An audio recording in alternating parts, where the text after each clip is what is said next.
Ya, Bapak Ibu sambil menunggu, kebetulan saya ingin menampilkan testimoni dan supaya tidak berkejaran dengan waktu tanya jawab Bapak Ibu, kita undang salah seorang senior kita dari angkatan 20-an ya Bu ya? Bu Surya ya? 26. 26 artinya udah hampir 2 tahun yang lalu. Iya, pas. Di mana beliau ingin menceritakan kejadian yang unik dan perlu Bapak Ibu ketahui.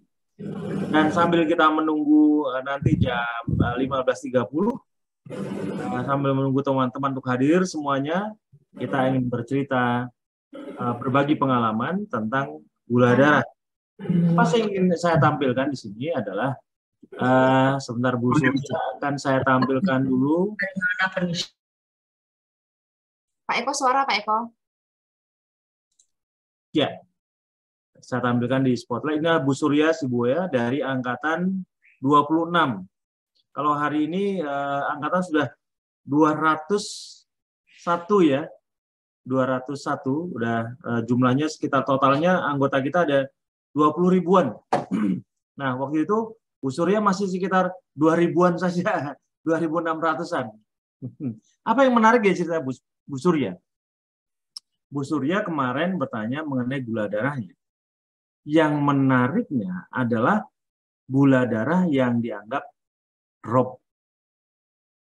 Nah, silakan Bu Surya, mungkin bisa berbagi cerita singkat saja supaya Bapak Ibu mengetahui apa yang terjadi dengan kisah Ibu dan bagaimana kalau Anda kata itu terjadi juga pada mereka, Bu. Silakan, Bu. Suara Bu Surya. Sekali lagi Bu Surya. Bu Surya, suaranya Bu Surya.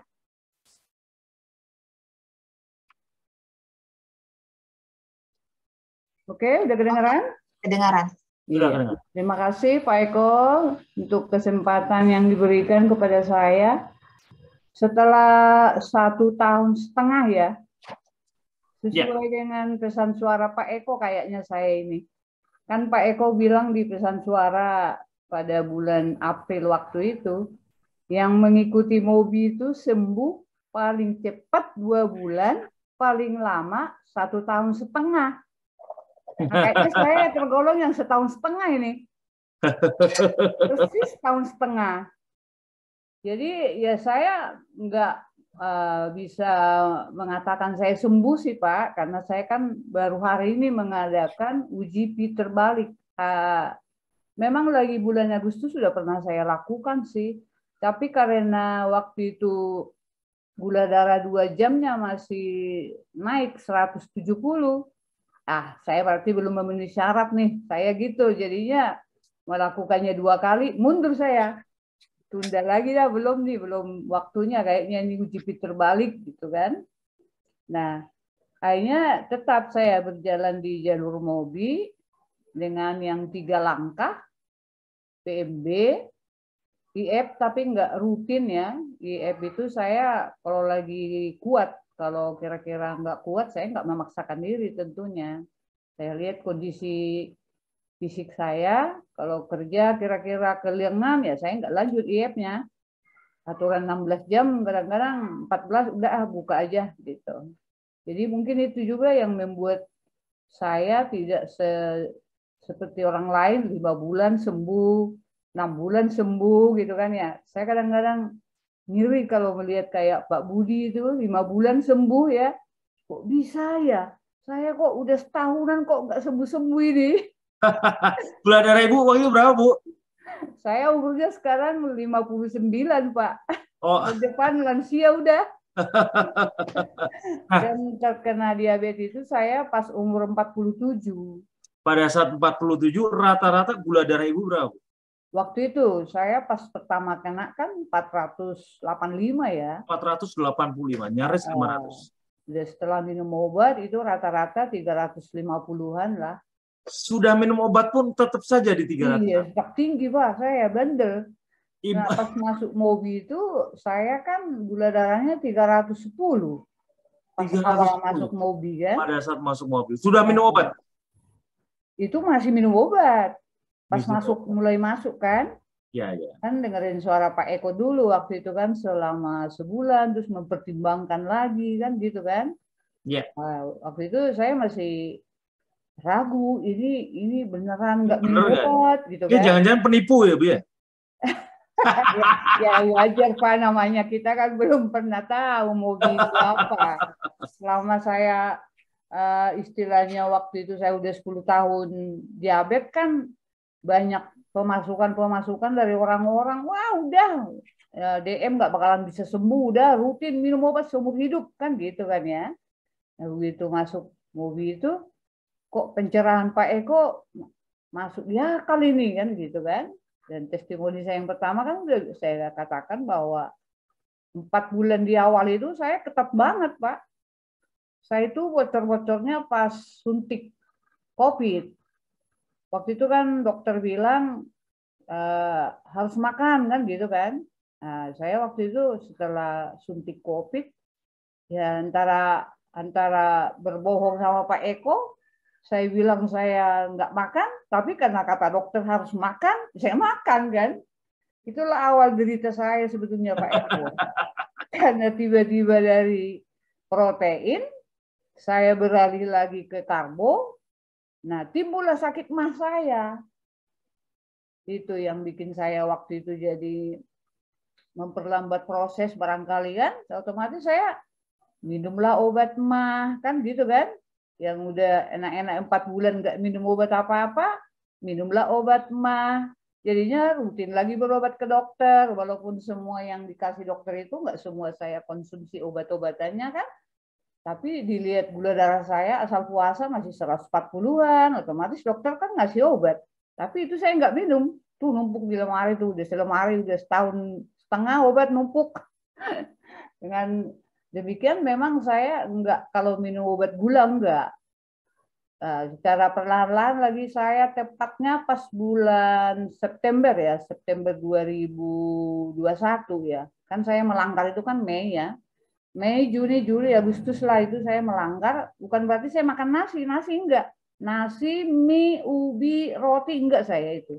Yang saya makan itu sayuran. Waktu itu kan sayuran sama tempe tahu lah istilah saya campur. Nah, pas mulai September terjadilah glycation itu di saya, Pak. Nah, terjadi glycation itu saya tandanya gini, kok badan saya berat, dada saya sesak gitu kan. Akhirnya berobat ke rumah sakit, pas kondisi sesak, dokter klinik merujuk, ibu harus ke dokter jantung nih, kan gitu. Waduh, kaget setengah mati saya. Ini gara-gara glycation dipasti ini kan gitu. Akhirnya saya dirujuk ke dokter jantung kan, spesialis jantung. Nah, diadakanlah EKG, diadakan sampai pemeriksaan tahap ketiga tuh kan. Terus dikatakan sama dokter jantung, ibu ada penyumbatan tapi sedikit sih katanya gitu kan. Saya ingat, oh iya saya udah ada juga nih 3 bulanan nggak olah napas kan gitu kan ya. Udah selang-seling nggak rutin gitu. Oktober 2021 sampai hari ini akhirnya saya lakukan tuh olah napas Pak. 2 kali sehari, pagi malam, pagi malam, pagi malam. Jadi rutin saya ke dokter jantung, langganan dokter jantung tiap bulan suruh periksa, dicek segala kolesterol apa tiap bulan itu di situ. Saya itu tapi nggak pernah minum obat dari dokter jantung Pak. Saya bilang kalau hanya sedikit penyumbatan sih dengan olah napas bisa. Saya yakin saya. Dan benar, sebulan itu masih ada sekali-sekali sesaknya kan. Nah, udah bulan kedua hilang tuh Pak sesaknya. Yakin saya udah sembuh, jantung saya udah aman gitu Pak. Dari situ saya kapok Pak, nggak olah napas.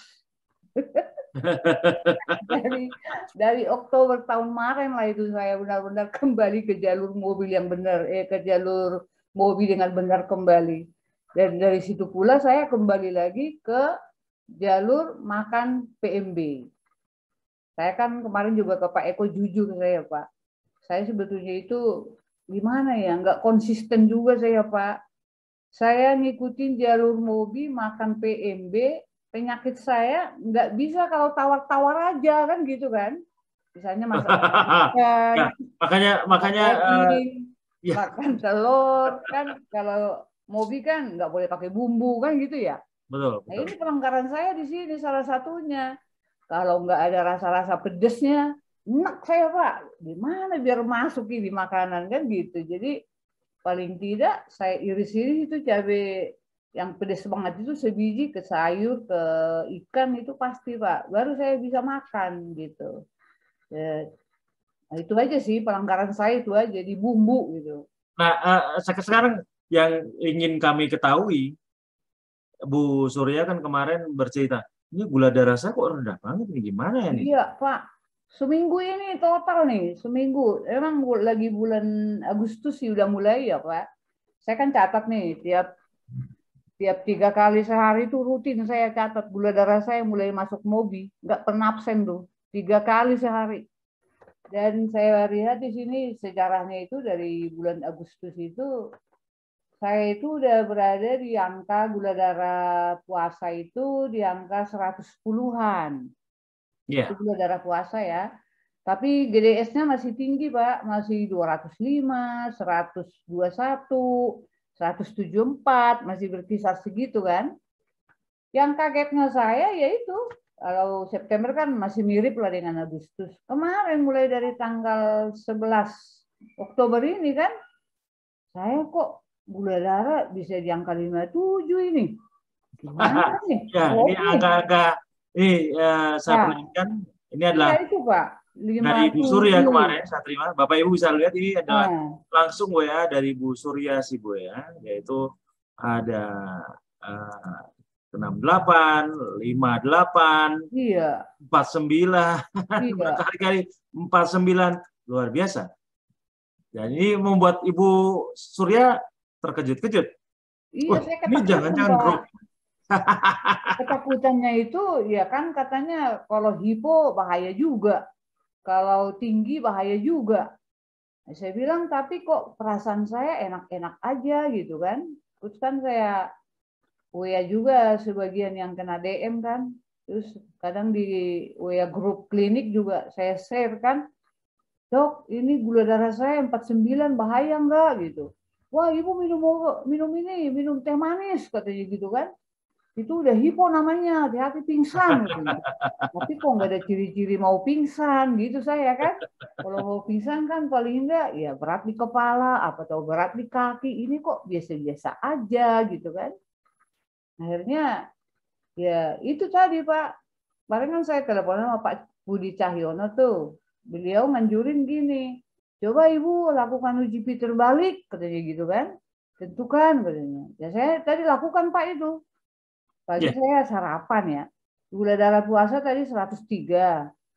Terus saya jam 12 pulang dari gereja ada 96. 96 saya udah itu makan kan. Saya foto dulu, saya kirim ke Pak Budi. Ini ya Pak Budi, ini nasi, sayur. Ada sayur labu siam pakai tahu, pakai tempe, terus ada ayam sepotong, terus susu segelas. Ini cukup nggak nih kalau uji Peter balik seperti ini? Kira-kira ya ada nih 1.700 kalori ada nih, saya bilang gitu kan. Cukup kali Bu, tapi kalau bisa ya tambahin buah katanya gitu kan. Kayaknya saya makan buah anggur 5 biji lah, 5 biji cukup kali, yang penting ada buah kan gitu. Kagetnya lagi kan disuruh cek 2 jam setelah makan. Lah, ini kok kagak naik-naik gula darah saya, Pak Eko, gimana ini? Hah? Ada kelainan nggak sih di badan saya? Kan kata Pak Budi, ya yang penting nggak lebih dari 160 katanya. Nah ini boro-boro naik, tetap 96 ini 2 jam tadi saya cek setengah 3. Kira-kira bagaimana ini? Tapi ya enak aja, badan saya tambah sehat kan Pak Eko, lihat. iya, Badan betul, saya betul. udah Ini bahkan nambah lebih gemuk sekarang, Bu. udah nambah 5 kilo Pak. Iya, pada saat kita ketemu di Sawangan 3 Kurus bulan kan? lalu, Ya ya dikit sekarang lebih lagi gemuk, kan? Bu. Nah, Iya, Bu. ini 2 bulan ini nambah 2 kilo ini lagi. Waktu kita ketemu itu kan 50 kilo. Sekarang udah 52 ini. Iya, Nah, terus baik. yang rontok biasa rambut saya juga udah kagak rontok ini Sudah udah. rontok lagi. Nah, Baik, terus kuku saya kan biasanya belum tentu 3 bulan dipotong kuku. Saya bilang ini 2 minggu kok udah panjang kuku saya ini. Apakah ini ciri-cirinya regenerasi sel gitu Pak Eko? Saya banyak pertanyaan saya. baik. ini akan saya jelaskan ulang. Kemarin saya sudah jelaskan ke Bu Surya. Saya akan jelaskan untuk teman-teman yang kebetulan sore ini berkumpul, karena pasti sebagian dari mereka belum mengetahui fenomena apa, anomali apa yang terjadi pada tubuh kita. Saya akan jelaskan, jadi mohon waktunya Bu ya. Iya Pak. Mungkin Bu Surya, oh iya. Jadi begini, ini juga saya sampaikan pada saat tadi pagi, pada saat menjelaskan mengenai fenomena Bu Surya, di mana seolah-olah gula darah kita rendah sekali. Dalam beberapa kasus bahkan ada yang gula darahnya sampai 20. Tapi nggak apa-apa, tidak merasakan gejala-gejala yang aneh. Tidak ada gejala-gejala mau pingsan, tidak ada gejala-gejala mau gemeter, tidak ada, ya juga terjadi pada ibu. Itu sudah terjadi namanya shifting. Shifting itu adalah pergantian di mana bahan bakar kita yang tadinya karbohidrat, kan selama ini kita adalah memakan karbohidrat ya, Bu. Iya. Dan itu membuat kita suka dengan makan nasi, makan roti, itu akan membuat jadi karbohidrat dan menjadi gula nanti. Tapi gula itu punya sifat boros. Biasanya dalam waktu 5-6 jam itu akan habis, dan biasanya gula darah akan mulai menurun di dalam darah. Nah, itu biasanya kalau gula darah menurun, pasti akan ada panggilan alam. Panggilan alamnya, Bu, pengen makan. Iya, lapar. Lapar dia. Nah, tapi ternyata kita makannya bukan karbohidrat. Atau tidak makan sama sekali, atau puasa. Maka tubuh dengan segera akan shifting, berganti sumber tenaga dari bahan bakar yang tadinya gula. Setelah gula turun terus, tidak ada sesuatu yang menolong, ya dalam arti makanan, maka dia akan mulai memecah lemak dalam tubuh tadi untuk dijadikan sumber tenaga. Namanya keton. Keton inilah yang kemudian kita latih supaya kita terbiasa. Makanya masa adaptasinya perlu waktu antara 2-3 minggu. Biasanya orang yang pertama kali emang gemeter, hipoglikemia. Tetapi sekali lagi, hipoglikemia karena proses ketosis ini berjalan alami. Itu sama dengan orang yang sedang puasa, atau misalnya orang dilepaskan di padang gurun, hanya ada air saja. Mereka akan gemetar dulu. Tapi selanjutnya tubuh akan berganti sumber tenaga, yaitu keton. Ini yang nanti akan membedakan antara orang memakan karbohidrat yang tiba-tiba kehilangan sumber tenaganya karena obat. Karena kenapa? Pada saat dia memakan obat, biasanya akan drop, turun langsung gulanya. Tapi ada yang kebablasan. Nah, inilah yang berbahaya. Karena kenapa? Pada saat orang menghadapi kondisi itu disebut hipoglikemia. Dan ini yang berbahaya. Orang-orang seperti ini yang bersiap-siap menghadapi UGD. UGD rumah sakit. Kenapa? Karena gula akan dihabisi oleh obat tadi. Nah, kita tidak. Ini adalah proses alami. Apabila gula habis dalam darah, maka keton akan segera menggantikan yang datangnya dari lemak. Kalau lemak habis, maka juga akan digantikan oleh protein. Jadi 3 susunan tadi, gula kalau habis akan mengambil lemak, kalau lemak habis dia akan mengambil protein. Nah, ini yang membedakan. Bu Ani tenang saja, belum selesai Bu, ini belum mulai juga belum. Ada pertanyaan, Bu Ani, saya baru gabung, apa orang selesai? Belum. Kok ada Pak Eko tanya jawab? Ya, karena ini mengambil waktu sambil mengumpulkan teman-teman yang lain untuk masuk ya, sampai jam 2:30. Ya, 3:30. Nah, proses ini disebut dengan ketosis. Apakah proses ini berbahaya? Tidak. Karena proses alami. Orang-orang yang puasa juga biasanya gula akan turun. Nah, cuman kalau puasanya panjang, juga akan lebih turun lagi. Sampai 20 yang saya pernah saya lihat. Baik-baik saja. Namanya, tadi malam saya sudah minta, hari ini saya tolong ketemu sama Bu Tenda Rosalina dengan Bu Surya Siboya. Bu Tenda Rosalina itu angkatan 16. Jadi hampir 2 tahun yang lalu. Bu Tenda Rosalina itu gula darahnya 20. Mengejutkan. Nah, saya ingin berikan surprise ini pada Bapak Ibu semuanya, bahwa dengan gula darah 20 tidak apa-apa. Bapak Ibu tidak akan mengalami drop dengan catatan Bapak Ibu tidak makan obat diabetes. Tapi Bapak memperlakukan ini karena hanya pola makan saja. Yaitu pola makan PMB. Iya. Apakah sehat-sehat saya? Sehat-sehat saja. Karena kenapa? Karena otak pun yang selama ini diklaim bahwa harus menggunakan gula, glukosa, glikogen, ternyata tidak. Tuh, otak kita juga mengenal namanya keton. Jadi apabila seseorang kelaparan, masa bolotnya itu hanya pada saat dia kebingungan waktu di awal shifting saja. Tapi selanjutnya, begitu keton sudah mengalir dalam darah, dia tidak akan mengalami kejadian apa seperti Bu Surya. Baik-baik saja, tidak gemetar, tidak merasa lapar, tidak tiba-tiba jadi bolot, enggak. Karena kenapa? Sumber tenaganya sudah berganti dari menjadi keton, dari glukosa menjadi keton. Nah, soal keton nanti datangnya di lemak atau di protein itu hanya masalah urutan. Nah, yang menarik adalah Bapak Ibu. Bapak Ibu pada saat melewati masa ini dengan baik, Bapak Ibu sudah menjadi manusia super. Manusia unggul. Kenapa? Tidak semua orang penderita diabetes bisa melewati ini. Karena biasanya kalau orang penderita diabetes yang menggunakan obat tidak akan bisa melewati proses yang kelihatan seperti ini. Tidak bisa melalui proses ketosis ini. Karena biasa mereka pasti drop. Tapi apabila orang yang sudah dilatih dengan PMB tidak akan pernah mengalami drop. Walaupun gula darahnya hanya tinggal 20. Hebat, bukan? Iya, Bapak Ibu menjadi orang-orang istimewa. Cuman kan kita sering tidak tahu. Karena wawasan kita tidak menjangkau sampai ke sana. Belum lagi informasi dari luaran bahwa apabila gula darah di bawah 90 sudah dianggap berbahaya dan kita mengalami hipoglikemia. Ini dia betul. Bapak Ibu mengalami hipoglikemia, tetapi Bapak Ibu juga mengalami proses yang sebaliknya, ketosis namanya. Di mana keton membanjiri darah dan menjadi sumber tenaga pengganti glukosa. Datangnya dari lemak. Makanya orang pemakan PMB harus diminta makan protein dan produk-produk lemak. Ataupun kalau nggak ada lemak ya VCO. Karena VCO akan menjadi keton juga.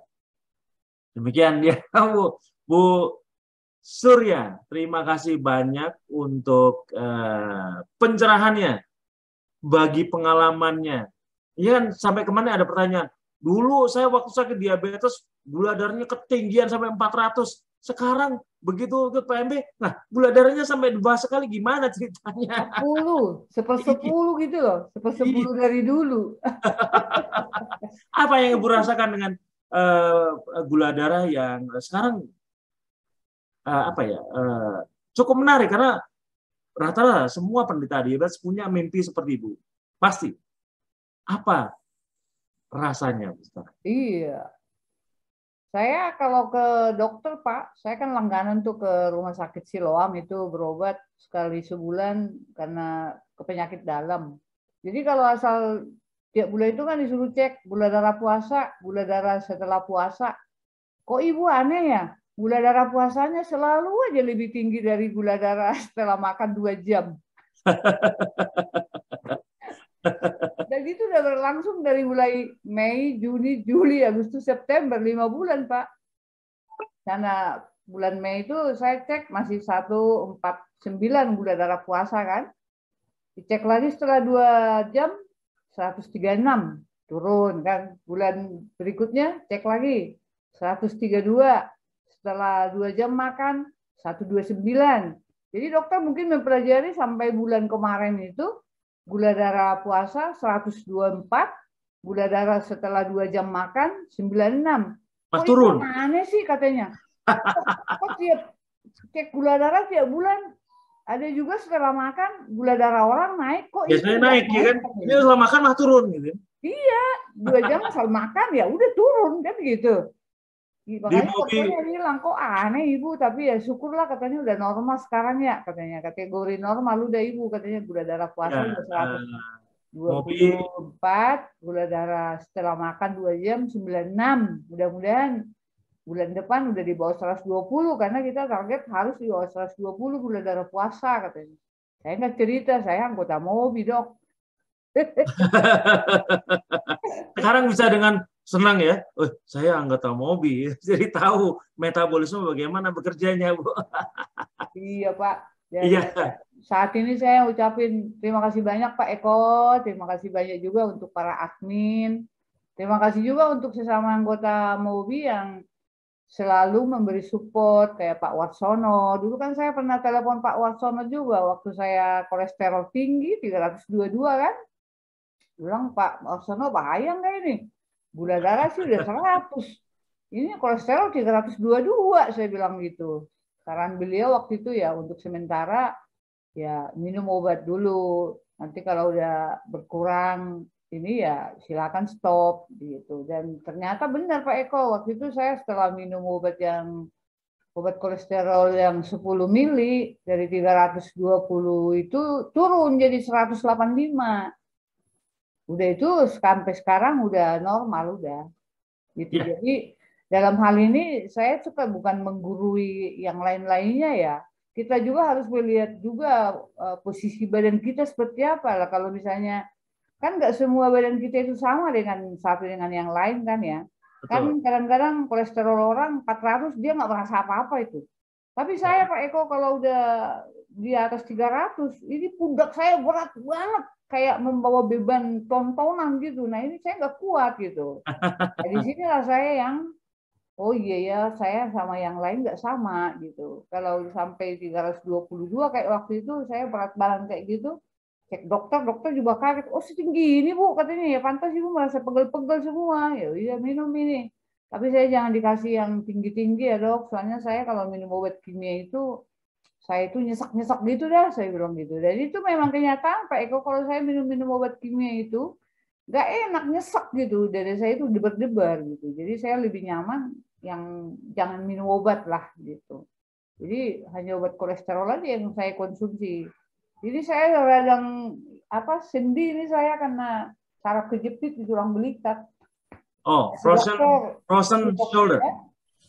Iya tulang belikat ini Pak ini apa namanya nih saraf kejepit lah. Itu sebenarnya frozen shoulder. Nah. Di mana pundak kita, ini tangan karena tidak mau mengangkat, itu biasanya akan sembuh apabila pH ibu bagus. Oh gitu. Akan membaik dengan sendirinya, akan tubuh akan menyembuhkan dirinya sendiri. Tenang saja Bu. Gula harus kita saling doakan lah kita lah. Iya. Ini doang sih yang kanan ini, kalau kiri sih bebas tuh. Kalau kiri mah. Frozen shoulder.